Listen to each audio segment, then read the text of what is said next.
Bueno, esto es un vídeo que dadas las circunstancias puede ser útil y por eso os lo grabo y os lo voy a enviar. Mirad, tal y como estamos desarrollando la asignatura de Historia Contemporánea de cuarto de ESO durante este periodo de confinamiento, ustedes lo que tienen que tener muy en cuenta es que tienen que realizar todas las actividades que yo os estoy enviando, los comentarios de texto, como me los estáis realizando y me los estáis enviando a mi correo electrónico, yo los estoy corrigiendo y en función de cómo estáis haciendo los comentarios de texto yo los estoy evaluando y por lo tanto la materia nueva que estamos desarrollando por el momento y dadas las circunstancias de confinamiento se está desarrollando de esta manera y se está evaluando de esta manera. En alguna ocasión os he mandado apuntes para desarrollar nuevos contenidos. En otra ocasión os he propuesto u os propondré desarrollar esos nuevos contenidos estudiando determinadas páginas del libro. Y en todo caso, tanto para la realización de los comentarios de texto, que es de momento como estamos evaluando los nuevos contenidos, como a la hora de abordar el estudio de los apuntes que yo os envío, que yo os preparo, o bien de las páginas del libro que os indico, me tenéis en todo momento vía correo electrónico, vía Seneca, para resolver cualquier tipo de duda. Bien, en lo que se refiere al nuevo tema que vamos a abordar en esta situación de confinamiento, en lo que se refiere al nuevo tema, va a ser un tema dedicado al periodo de entreguerras. Llamamos periodo de entreguerras al periodo que se desarrolla desde la Primera hasta la Segunda Guerra Mundial. Desde 1919, que se firma la Paz de París, con la que acaba la Primera Guerra Mundial, hasta 1939, en el mes de septiembre de 1939, comienza la Segunda Guerra Mundial. Bueno, pues a ese periodo de varias décadas lo llamamos periodo de entreguerras. Fue un periodo muy convulso que marcó la historia europea y mundial de la primera mitad del siglo XX. Yo voy a daros en este vídeo una serie de directrices para que podáis entender mejor el estudio del periodo de entreguerras a través de los apuntes que yo os mande o bien a través de las páginas del libro que os proponga que leáis y que estudiéis. Entonces este vídeo es simplemente pues, una especie de clase que yo os voy a enviar por correo electrónico en la que os explico a viva voz lo que vosotros tenéis que estudiar. Aquí lo fundamental es el trabajo en casa por vuestra parte, de los apuntes que os envío, de las páginas del libro que os propongo leer y el trabajo de los comentarios de texto que os estoy planteando. Eso es lo fundamental. Pero esta clase, como se trata de un tema nuevo, pues yo creo que no estaba de más pues, desarrollar en una breve clase a través de este vídeo pues las directrices generales de lo que es el periodo de entreguerras que vais a estudiar por vuestra cuenta en casa. Mirad, el periodo de entreguerras está determinado eh, por un contexto social y económico muy desequilibrado. Fijaos que ya hemos estudiado lo que supuso el final de la Primera Guerra Mundial para la economía europea. Los felices años 20, cuando hablamos de los felices años 20 del siglo pasado, nos referimos a los años de la segunda mitad de la década de los años 20 en Estados Unidos. Realmente los años 20 en lo económico pues no tuvieron mucho de felices. Toda Europa entró en una crisis económica a raíz del final de la Primera Guerra Mundial, entre otras cosas porque la guerra se había desarrollado a lo largo y ancho del continente europeo. Esa crisis fue especialmente pronunciada, como sabéis, en Alemania, una crisis de hiperinflación altísima que traumatizó la economía, la sociedad y la política alemana de posguerra. Esa crisis se empieza a superar en Europa a partir de 1925. El plan Dawes, que fue un plan estadounidense por el cual bancos privados estadounidenses ofrecían préstamos a bajo crédito a las economías europeas, ayudó para aliviar la situación económica de Europa y que la economía europea comenzara a crecer, pero rápidamente en 1929 vino el crack y con el crack del 29 esa crisis de sobreproducción del sistema productivo estadounidense que afectó al mundo entero, con el crash bursátil de octubre de 1929 en Nueva York. Esa crisis económica se expandió rápidamente por todo el mundo, por toda Europa, y hizo que la economía no levantara la cabeza a lo largo de los años 30. La depresión generada a raíz del crash del 29, ese periodo largo en los años 30 al que llamamos Gran Depresión, pues fue una etapa en la que las economías europeas, tampoco en Estados Unidos, pues las economías no levantaron cabeza, ¿no?, a lo largo de los años 30. Por lo tanto, el periodo de entreguerras se desarrolla en un contexto económico bastante malo, de derrumbe del capitalismo de la época y por lo tanto de desprestigio del sistema capitalista, y por añadidura de desprestigio. Si estaba desprestigiado el sistema económico, pues acaba estando desprestigiado para la población el sistema político, desprestigio del sistema capitalista y desprestigio de la democracia. Estas son dos claves importantes para entender el periodo de entreguerras.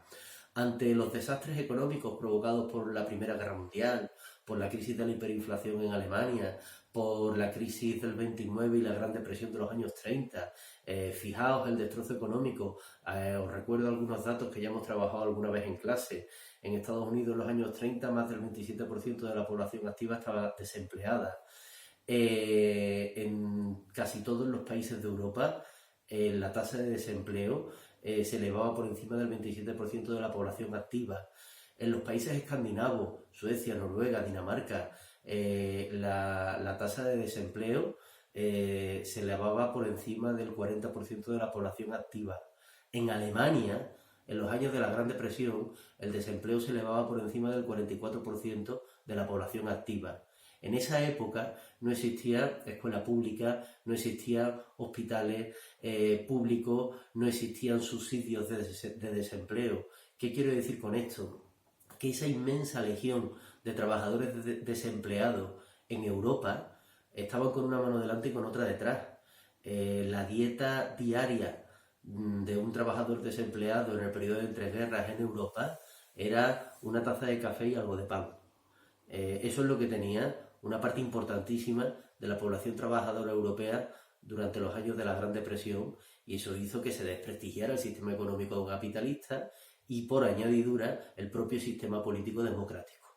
Por tanto, ¿qué es lo que tenemos en el periodo de entreguerras en Europa y especialmente en los años 30? Lo que tenemos es que prácticamente la democracia desaparece de Europa. ¿Qué democracias quedaban en Europa en los años 30? Quedaba Bélgica, Holanda y Luxemburgo. Esos tres países pequeños seguían siendo democracias en los años 30. Quedaba Gran Bretaña, quedaba la Tercera República Francesa, quedaba el experimento democrático español, la República Española, que rápidamente a partir del 36 pues hay un golpe de Estado militar que acaba con la República Democrática, y poco más. Checoslovaquia también era una democracia que aguanta durante toda la década de los años 30 hasta que es invadida por el ejército nazi, y poco más. La inmensa mayoría de los países europeos eran dictaduras militares o dictaduras fascistas. ¿Por qué dictaduras militares o fascistas? La burguesía, la clase dominante, los propietarios, se organizan frente a la amenaza de que la Unión Soviética extendiera la revolución social por toda Europa. En un contexto de desesperación ante el desastre económico, de desempleo y de pobreza, prende la llama de la revolución social durante los años 30 en los distintos países europeos. La Unión Soviética, a través de la organización que crearon en 1919 para ello, la Tercera Internacional o Comintern, Internacional Comunista, la Unión Soviética extiende a través de la Internacional Comunista y los partidos comunistas de cada país las ideas de la revolución social por los distintos países de Europa durante los años 30. Las derechas políticas y la burguesía, los grandes empresarios, los grandes propietarios de tierra en toda Europa, evidentemente reaccionan frente a ello. Y la reacción, en buena parte de los casos, acaba con las democracias y convierte a la mayor parte de los países de Europa en dictaduras militares o fascistas. Podemos hacer un repaso de lo que era la Europa de la época, la Europa de las dictaduras en aquella época. Mirad, en Italia está la dictadura fascista de Mussolini, en Alemania está la dictadura de los nazis de Hitler. Estos son los dos casos más importantes de los que, bueno, conviene hablar aparte. Pero es que el resto de Europa también estaba así. En Austria, a partir del año 34, comienza la dictadura militar del general Dollfuss. En Rumanía, a partir de la mitad de los años 30, el rey Carol II se apoya en los militares para crear una dictadura militar, hasta que el rey Carol II en 1940 es sustituido por su hijo, el rey Miguel I, que adopta una dictadura de corte militar, la dictadura del mariscal Antonescu. En Polonia, prácticamente desde que se funda el país en 1919, tenemos la dictadura militar del general Piłsudski. En Hungría tenemos la dictadura militar del general Oșar. En Hungría hubo un importante partido fascista que no llegó al poder más que a mitad de la Segunda Guerra Mundial y al final, que era el partido de la Cruz Flechada. Pero quienes gobernaron Hungría durante los años 30 fueron los militares a través de una dictadura militar, la dictadura de Oșar. En Grecia hubo una dictadura militar, la dictadura de Metaxas. En Yugoslavia hubo una dictadura militar también y un prominente movimiento fascista por parte de los croatas. En Croacia se creó un partido fascista muy importante en la época de la dictadura militar yugoslava. Gobernaban la dictadura los militares, pero este partido fascista adquiere cada vez más fuerza en una región de Yugoslavia llamada Croacia, que actualmente es un país independiente, ¿no? Era el movimiento de los Ustaša, de Ante Pavelić, ¿no? Los fascistas croatas eran los Ustaša, y su líder era Ante Pavelić. Pero incluso en países democráticos, por supuesto que había partidos fascistas o partidos partidarios de dictaduras militares con cada vez más fuerza. En la democrática Bélgica, concretamente en la región de Valonia, que es la región francófona donde se habla francés en Bélgica, surge un partido fascista muy destacado, el partido Rex, con su líder León de Grel, ¿no? Y así pues podríamos seguir un buen rato hasta hablar de todos y cada uno de los países europeos, ¿no? Yo creo que esta retrospectiva os puede dar buena cuenta de lo que era Europa en los años 30.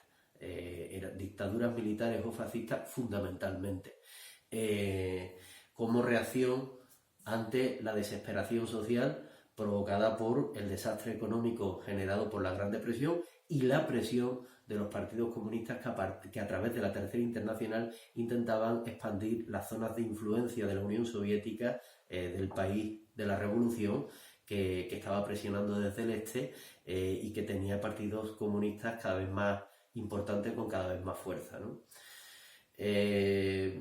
Vamos a acabar deteniéndonos en los dos casos más importantes porque, insisto, lo importante a la hora de desarrollar este tema es que vosotros leáis tranquilamente las páginas del libro de texto que yo os voy a proponer o los apuntes que yo os mande, ¿no? Reflexionéis sobre ello y me preguntéis todas las dudas. Pero bueno, vamos a hacer un pequeño repaso de los dos casos más importantes, que es el del fascismo italiano y el nazismo alemán. Pero antes nos vamos a detener para hablar un poco acerca de qué es el fascismo. Estamos hablando de dictaduras militares y dictaduras fascistas. Tanto las dictaduras militares como las dictaduras fascistas fueron apoyadas por la alta burguesía, por los empresarios más poderosos de los países europeos durante los años 30. Entonces, tanto dictadores militares como dictadores fascistas estuvieron apoyados por la alta burguesía, por la clase empresarial, por los hombres de negocio de los países a los que pertenecían. En buena medida, esta alta burguesía acaba apoyando al fascismo o a los dictadores militares por miedo a una posible revolución social. Buena parte de esta alta burguesía, una parte de ella, estaba a gusto con un sistema constitucional, con un sistema parlamentario, pero entre la posibilidad de una revolución social en la que la clase trabajadora eliminara la propiedad privada y por lo tanto la alta burguesía perdiera sus negocios, o la posibilidad de una dictadura de mano de hierro, preferían esto último, una dictadura de mano de hierro. Las dictaduras militares son dictaduras en las que los países son gobernados de manera autoritaria por determinados generales. Algo parecido a lo que pasó aquí en España en los años 20 con el general Primo de Rivera, que da el golpe de Estado en septiembre de 1923 y cuya dictadura dura pues toda la década de los años 20, ¿no? ¿Pero qué es el fascismo? ¿Qué es una dictadura fascista? El fascismo es una ideología de la que hasta ahora no hemos hablado en clase, porque realmente adquiere forma política, adquiere cuerpo en los años del periodo de entreguerras.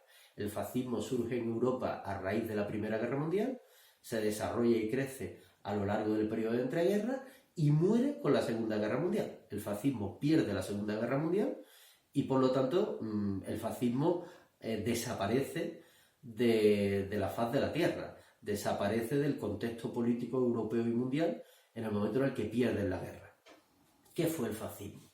Mirad, el fascismo, el movimiento fascista, quizás sea el movimiento político, es el movimiento político con más éxito de entre todos los movimientos políticos que se han desarrollado en la edad contemporánea, contrarios a la Ilustración. Hemos visto que las distintas ideologías que han impregnado e inspirado las distintas políticas de los distintos movimientos políticos en la historia contemporánea son ideologías hijas de la Ilustración, hijas de ese siglo XVIII en el que surge ese conjunto de ideas ilustradas que venían del humanismo, que pretendían interpretar la historia y el mundo en que vivimos en clave racionalista, poniendo al ser humano como centro del universo. Bueno, pues nosotros, nuestro mundo, que es hijo de la Ilustración, fue forjado por ideologías y movimientos políticos hijos de la Ilustración. Y la Ilustración viene del siglo XVIII y es racionalismo, inteligencia para explicar el mundo que nos rodea y antropocentrismo. El ser humano está en el centro de las preocupaciones, en el centro del universo. Bueno, el fascismo es el movimiento político más exitoso de la historia contemporánea de entre todos los movimientos políticos contemporáneos contrarios a la Ilustración. El fascismo, ¿en qué se caracteriza? Pues todos los más importantes historiadores del fascismo han intentado encontrar una definición más o menos breve de lo que fue el fascismo y ninguno de ellos lo ha conseguido.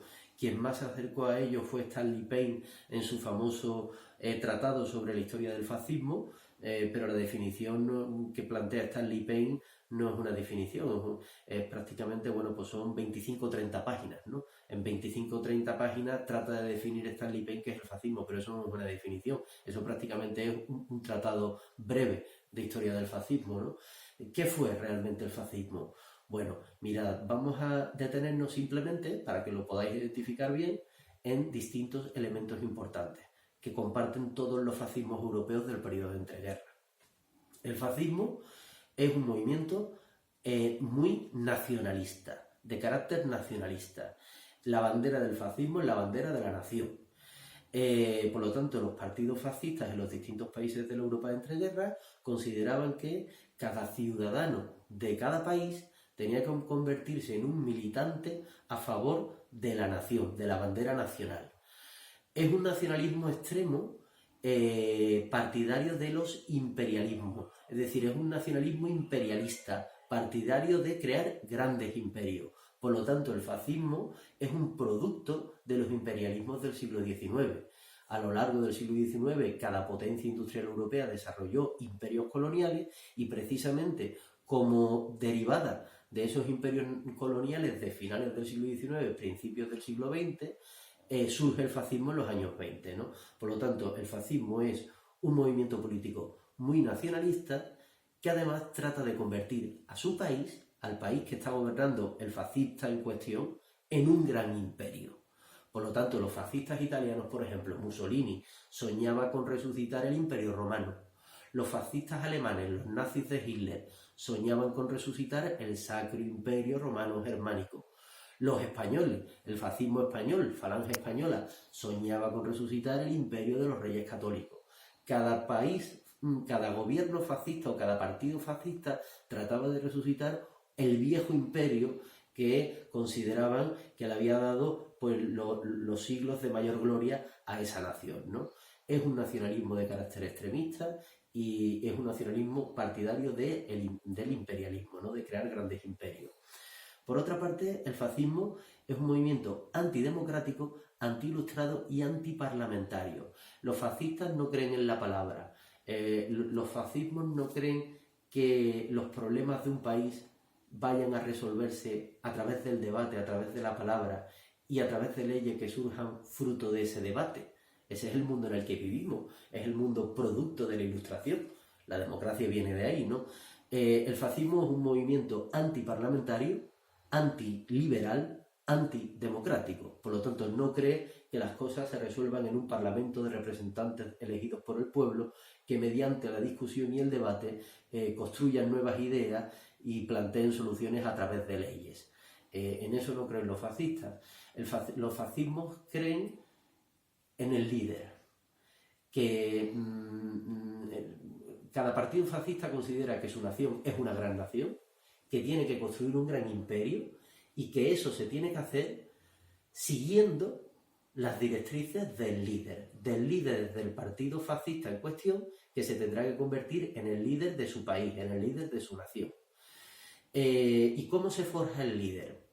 El líder, creían los fascistas, el líder fascista se forja mediante la violencia. El líder tiene que ser el más fuerte. Y el más fuerte logra convertirse en líder batiéndose frente a sus rivales en el seno del partido fascista. Es decir, es el partido fascista en cada país el que tiene que elegir al líder más fuerte que va a guiar al partido fascista y a la nación en cuestión, al país en cuestión, para convertir a esa nación en una gran nación y en un gran imperio. Por lo tanto, el fascismo entiende la política no a través de la palabra, sino a través de la violencia. Entiende la política no a través de la reflexión, sino a través exclusivamente de la acción. Esto es muy importante para entender qué es el fascismo, o qué fue el fascismo, ¿no? Hoy día el fascismo no existe. ¿Qué más? Mirad, otro elemento interesante que desarrollaron como nadie los movimientos fascistas y que se convirtió en un elemento importantísimo de la política contemporánea desde esa época hasta nuestros días: el arte de la propaganda. El arte de la propaganda y la estética de